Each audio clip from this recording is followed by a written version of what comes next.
Vamos a recibir a Mario Buzzalino, presidente de Comisión Nacional de Fomento Rural. Mario, buenos días. Buenos días, ¿qué tal? ¿Cómo están? Todo muy bien, muchísimas gracias. Mario, en épocas de balance es importante conocer cómo viene avanzando el trabajo de, bueno, de la granja en los distintos sectores del país. Obviamente que Cooperativa Nacional de Fomento Rural, bueno, Entiendo. o agarra diferentes sectores vinculados al sector agropecuario, pero haciendo hincapié en la granja, digamos, ¿cómo ven el 2019? ¿Cómo cierra el año para el productor? Bueno, yo creo que en términos generales podríamos hablar de un balance positivo. Desde el punto de vista climático no hemos tenido ningún inconveniente en ese sentido, salvo había un poco de sequía acá, pero yo creo que el sector granjero es el que está más preparado, mejor preparado para enfrentar. Así que en términos generales, desde el punto de vista climático, bien. Hemos tenido algunos problemas sí que empezaron en la primavera con alguna merma en la cosecha, sobre todo de peras y de manzana, por las lluvias de primavera. Pero yo creo que eso se va a suplir con buena calidad, esperamos. También sabemos que desde el punto de vista comercial una temporada turística un poco menguada, pero me parece que ese partido todavía está para jugar. Y el tema hortícolas, yo diría que es un buen año. Los productores han invertido muchísimo en cuanto a riego, así que no se avisoran, salvo este tema de la pera, no se avisoran grandes problemas en el horizonte. Bien, en estos meses el contrabando pasa a tener un rol importante, digamos, en cuanto a los precios y el impacto a los productores, teniendo en cuenta la demanda que se da también por el turismo. Sí, el fenómeno del contrabando es un mal endémico del Uruguay y que el sector hortifrutícola probablemente es quien más lo sufre, ¿no? Cualquier precio que se levanta un poco sobre la media, inmediatamente es una luz de contrabando, y hay toda la zona fronteriza, sobre todo la frontera seca contra Brasil. Hay muchos kilómetros para dentro del territorio donde el contrabando es el que manda. Lo que no quiere decir que no aparezcan en puestos de canelones, por ejemplo, duraznos brasileros, como aparecen todos los años, sin ningún tipo de control, que a nosotros eso nos importa muchísimo destacar desde el punto de vista sanitario. Cuando el consumidor consume fruta uruguaya, sabe lo que consume y tiene a quien reclamarlo en caso de que haya un problema.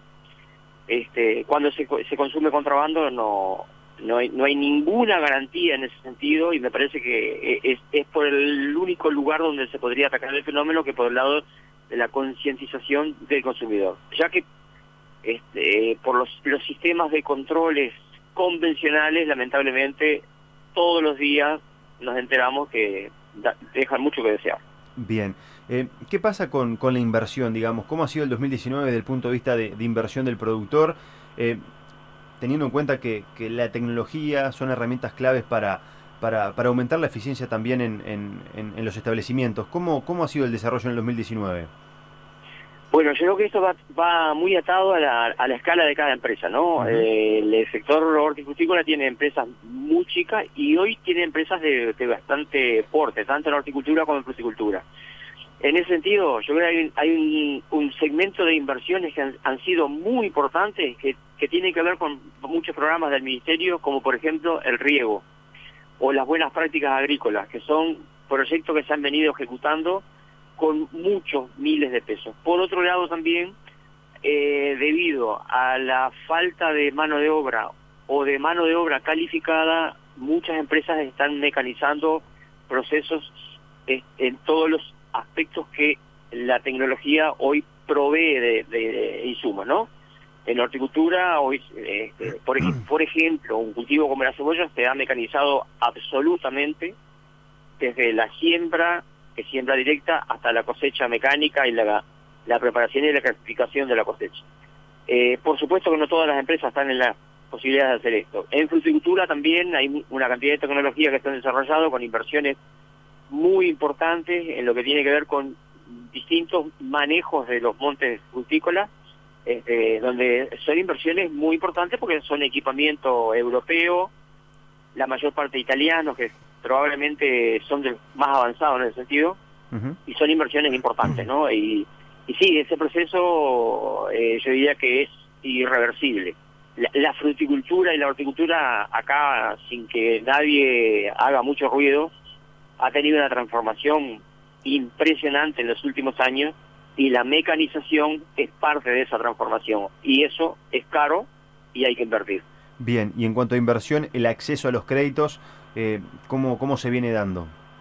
Bueno, yo creo que el financiamiento de las actividades productivas, sobre todo en la granja, cada vez, desde mi punto de vista, la banca formal tiene menos espacio, el Banco República muy poco. Hoy el financiamiento se realiza a través de los proveedores en muchísimos casos. En lo que tiene que ver con insumos, eso es tradicional. El productor levanta insumos y paga al final de la cosecha, que estamos hablando de un ciclo de 3-4 meses, por supuesto con costos adicionales. Y en el caso de la maquinaria también hay algunos acuerdos con las propias empresas proveedoras. Digo, no es que el sistema bancario formal esté excluido del financiamiento, pero la incidencia cada vez es menor. Bien, bien, bien.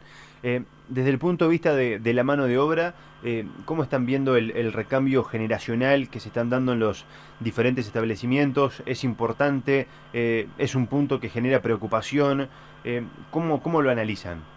Sí, absolutamente. El relevo generacional de las empresas hortifrutícolas se está dando solamente en las de mayor porte. Uh-huh. Las empresas hoy del ramo que tienen un volumen importante de negocio y de producción tienen relevo generacional, porque los hijos de los empresarios se han ido preparando tecnológicamente en agronomía o en carreras similares, y se insertan en la empresa. Ahora, en el caso de la producción familiar, sobre todo, de empresas más chicas, esa inserción ya se está dando en índices muy bajos, al punto de que yo creo que es uno de los elementos principales que están determinando que los productores chicos desaparezcan. Cuando el productor se jubila o cesa su actividad, no hay quien lo siga detrás.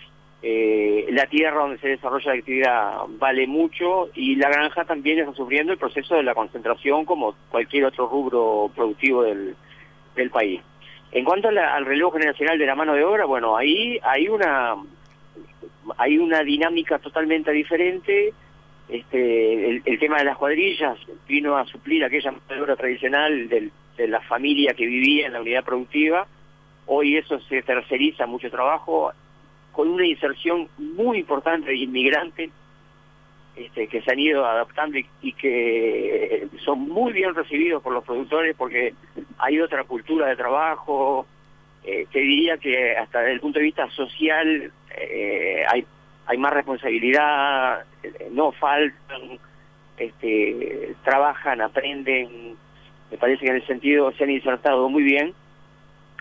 Y bueno, ha sido la vía de salida que se le ha encontrado el tema de la mano de obra. Y ganan muy bien, porque acá hay uno de los temas que cuando uno habla de la inmigración es que esas empresas están explotando. No, eso puede haber excepciones, pero yo diría que es absolutamente raro que eso ocurra. Están ganando bien, aprenden muy bien, se han insertado. Así que socialmente yo creo que es un fenómeno bien importante que se está dando, porque la granja ha sido la mayor respuesta laboral en el sentido a la cantidad de inmigrantes, con zonas claramente destacadas en el sentido, ¿no? Pero hoy yo creo que está cubriendo todo el territorio. Mario, ¿y el resultado de las empresas desde el punto de vista económico cómo está siendo? Hay muchos productores que están quedando por el camino, hay productores que están intentando reinvertir o ver la posibilidad de aumentar su área. ¿Cómo viene siendo, por lo menos, qué ha marcado el 2019? Bueno, yo creo que probablemente en ese sentido sea el sector más dinámico de la producción, ¿no? Uh-huh. Siempre hay gente que se está yendo y siempre hay gente que está creciendo. Si tuviéramos que hablar de una media, yo creo que de ninguna manera fue un mal año. El productor granjero está acostumbrado a manejar un presupuesto importante, independientemente del volumen de la empresa, porque trabajar es muy caro y hay que ser absolutamente prolijo en el sentido. Por otro lado, una cosa, yo creo que a favor, que la dificultad de tomar créditos también ha sido hasta cierto punto ha sido medir más al productor en el sentido a la hora de endeudarse, que en muchos casos termina muy mal, porque lo que nosotros hacemos es absolutamente imprevisible. Podemos hacer todo bien y en 10 minutos quedar fuera de la jugada. Claro. Yo creo que el tema de los seguros también ha sido determinante. Eso ha dado una tranquilidad que después repercute también en las inversiones. En cuanto a la rentabilidad, es un sector, tomándolo en bruto, de rentabilidad baja, sin ninguna duda. Sobre todo si tenemos en cuenta lo que hablábamos al principio de la nota, que cuando siempre han habido picos de precios en el mercado, que es el oxígeno que el productor recibe durante el año, esos días que la producción vale mucho, bueno, ahí las importaciones han hecho estrago en ese sentido. Pero yo no diría que es un mal año. Por supuesto que habemos gente con problemas y hay otros que le van muy bien. Pero yo creo que la media, sobre todo el productor que logró, que hoy vende mejor, que acortó la distancia entre la producción y la venta, yo creo que ese ha tenido números importantes en muchos casos. Siempre hay excepciones, pero me parece que en esa es la línea que hay que seguir, ¿no? Pero hay productores que le ha ido muy bien, por supuesto. Bien. Mario, la última consulta. ¿Qué expectativas le genera el nuevo gobierno y la designación de Carlos Mario Uriarte al frente del Ministerio de Ganadería? Bueno, yo creo que la expectativa es grandísima. Las cosas que tenemos a favor, Carlos Mario Uriarte conoce el sector de la producción familiar y el sector horticultícola, y nosotros lo conocemos a él. Ha hecho manifestaciones muy interesantes también, donde en un mundo que está cuestionando algunos alimentos que son los tradicionales del Uruguay, el sector de la granja es el llamado principal a suplir esos alimentos. Hablo de plano global, ¿no?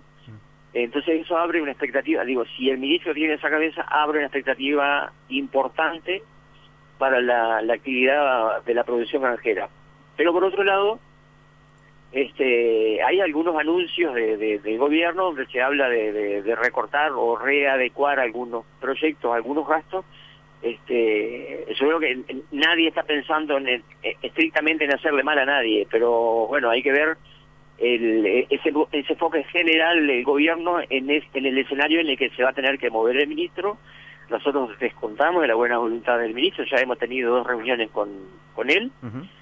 Hay un grado de confianza bien importante que garantiza el diálogo. Me parece que Uriarte es un hombre de diálogo, la organización de nosotros también, y bueno, va a haber que sentarse a conversar, a negociar, a acordar, buscando el bien de todos. Pero la expectativa es importante y por ahora tenemos muchas incertidumbres.